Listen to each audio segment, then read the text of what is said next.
हो साथ हो और महाराष्ट्र की बात ना हो, ऐसा तो हो ही नहीं सकता। तो स्टार्ट करते हैं महाराष्ट्र की राजनीति से।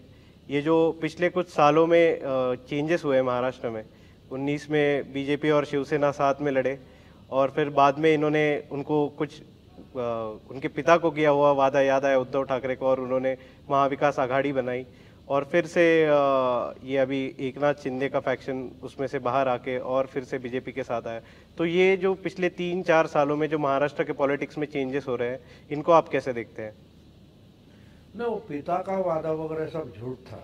ये तो अभी लोगों के सामने भी आ गए। कल ही मेरा ख्याल है देवेंद्र फडणवीस ने उसकी याद दिला दी कि ये झूठ बोल रहे, कि ऐसा कोई था नहीं। अगर जो वादा था वो आप सच बोल रहे। आज आप बोलते हो कि भाई एकनाथ शिंदे नाराज था तो उन्होंने 2.5 साल चुपचाप क्यों हमारे साथ रहे। तो जब 2 महीने से चुनाव का प्रचार 19 में चालू था तो वो सब बार बार फडणवीस बोल रहे थे, मी पुन्हा येईन, मैं ही वापस आऊँगा।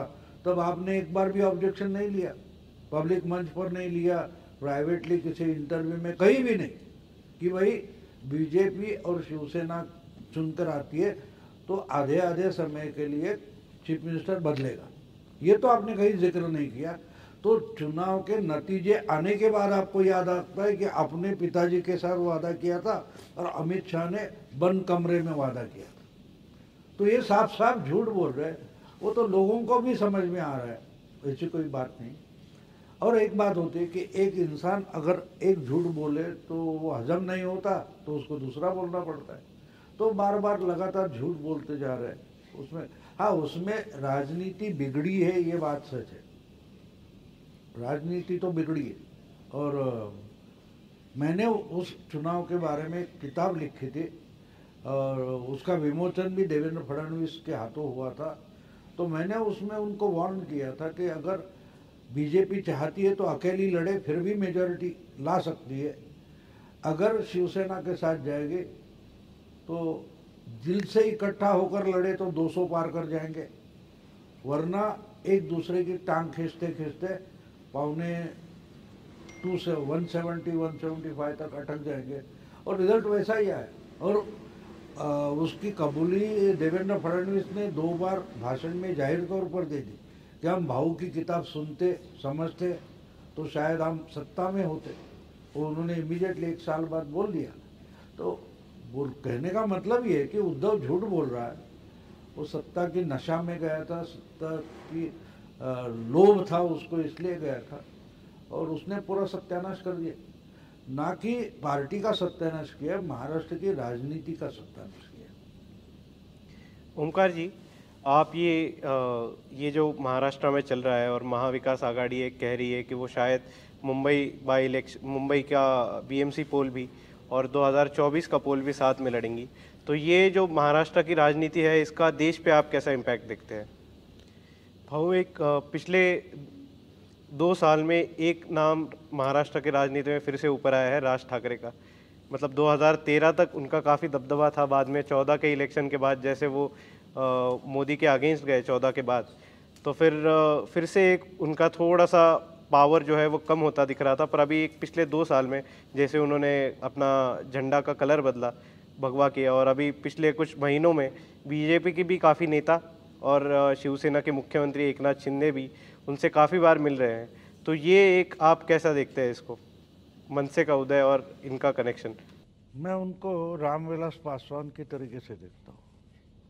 हमें देखो, राजनीति जो होती है ना, वो किसी रेफरेंस से लेनी पड़ती है। लालू के साथ जाकर नीतीश के खिलाफ होकर जो राजनीति पासवान ने की थी, तो उसका शुरू में फ़ायदा उनको हुआ। कांग्रेस के साथ बिहार में उन्होंने राजनीति की। नीतीश और बीजेपी अच्छे आए लोकसभा में, उनको फ़ायदा मिला, इनको लोकसभा की सत्ता गई थी। लेकिन 2009 में जब लोकसभा का चुनाव हुआ तो कांग्रेस को छोड़कर इन्होंने आपस में सीटें बांट ली थी, पासवान और लालू ने। तो लालू की जितनी ताकत थी, लालू तो बच गए, लेकिन पासवान खुद भी हार गए, ख़त्म हो गए। सब बोल रहे थे अब 2009 के बाद पासवान ख़त्म ही हो गए, लेकिन वही पासवान रिवाइवल के लिए 2014 में मोदी के साथ आ गए जिस मोदी के कारण इन्होंने एनडीए छोड़ा था, मिनिस्ट्री छोड़ी थी वाजपेयी गवर्नमेंट में, वही 2014 में पासवान किसके साथ आ गए? मोदी के साथ आ गए, तो उनका रिवाइवल हो गया। नीतीश को मस्ती हुई थी, नीतीश 2014 में खत्म हो गए। तो हम उद्धव और राज को समझना है तो नीतीश और पासवान को समझे, तो देर आए दुरुस्त है। देखो, राज ठाकरे पवार के साथ गए थे, बहुत जल्दी उनको समझ में आया कि ये इस्तेमाल करते फेंक देते। उनकी जो बोलते ना कि बीजेपी वॉशिंग मशीन है वगैरह, तो इनकी भी तो घड़ी डिटर्जेंट है जिसमें डाल दो, लेकिन घड़ी डिटर्जेंट की एडवर्टाइज है, वो समझ लो, पहले इस्तेमाल करो बाद में विश्वास करो। राज ठाकरे ने वो गलती की, अब उद्धव ठाकरे ने की, इस्तेमाल नहीं किया और विश्वास रखा, तो उद्धव ठाकरे का नुकसान हो गया। अब राज का नुकसान हो गया था, वो अभी उसमें से संवर रहा है। और 2 साल ने 1 साल भी अभी हो रहा है, जिन्होंने गुड़ी पाड़वा पर शुरू कर दिया, और उसने कुछ, राज ठाकरे ने कुछ सही तरीके से अपनी पोजीशन ले लिए। उन्होंने डायरेक्टली पवार पर जो अटैक किया, ये पवार से जातिवाद शुरू हो गया, तो पवार को वो 15 दिन डिफेंड करना पड़ा, हर मंच पर जाकर डिफेंड करना पड़ा कि मेरी पार्टी से शुरू नहीं हुआ, ये नहीं हुआ, वो न। तो इसका मतलब राज ठाकरे ने जहाँ अटैक कहाँ किया उधर जख्म हुई है। तो इसलिए, और वो बिल्कुल संभाल के ओपनली एक दिन इनसे बातें करेंगे, लेकिन अभी अलायंस हुआ नहीं, इस पर कोई नहीं है। तो ये पॉलिटिकली स्ट्रेटेजिकली जा रहे। तो जो गलतियां उद्धव ने की, अभी राज ठाकरे जब उभरे थे उसका नुकसान उद्धव को हुआ था। 2014 में उद्धव वहां से उभरे। देखो, नीतीश भी उसी ढंग से, लालू ने लताड़ा था, तो ये और जॉर्ज फर्नांडिस, देवेंद्र सिंह, ये बीजेपी के साथ आए थे। उसके बाद नीतीश निखरा है, उभरा है, निखरा है। उसके पहले नीतीश कौन था? 96 के पहले हमने नीतीश का नाम कितना सुना था? बिहार का मतलब लालू था, शरद यादव था, नीतीश तो नहीं था। नीतीश को बड़ा बीजेपी ने किया, इसको मस्ती आ गई, बिल्कुल उसी ढंग से उद्धव ठाकरे की हालत होने वाली। तो इसलिए राज और उद्धव समझना है तो नीतीश और पासवान को समझ लो। तो ये इन्होंने जैसे बताया कि एकनाथ शिंदे सुबह 4 बजे अपने दोस्त को मिलने गए, तो ये एक उनमें क्लियर छाप दिखती है धर्मवीर आनंद दिघे की और एक बाला साहब ठाकरे की, एक जो ऑर्गेनाइजेशनल स्किल्स थे उसकी। तो उद्धव ठाकरे की जो शिवसेना है वो तो कह रही है कि हमारी ओरिजिनल शिवसेना है, तो इन दोनों में डिबेट चल रहा है। तो आप क्या समझते हैं कि ओरिजिनल शिवसेना का आइडियोलॉजी क्या है और इन दोनों में से कौन सी उस आइडियोलॉजी के हकदार है आगे? आप जो जो लड़ाई लड़ रहे हैं उनकी तरफ देखो, उद्धव को मत देखो, आदित्य को मत देखो। आज मैदान में उतर कर लड़ने वाले शिवसेना के लोग कौन हैं? आपको 2 ही नाम दिखाई देते, एक है भास्कर जाधव, दूसरा वो सुषमा अंधारे।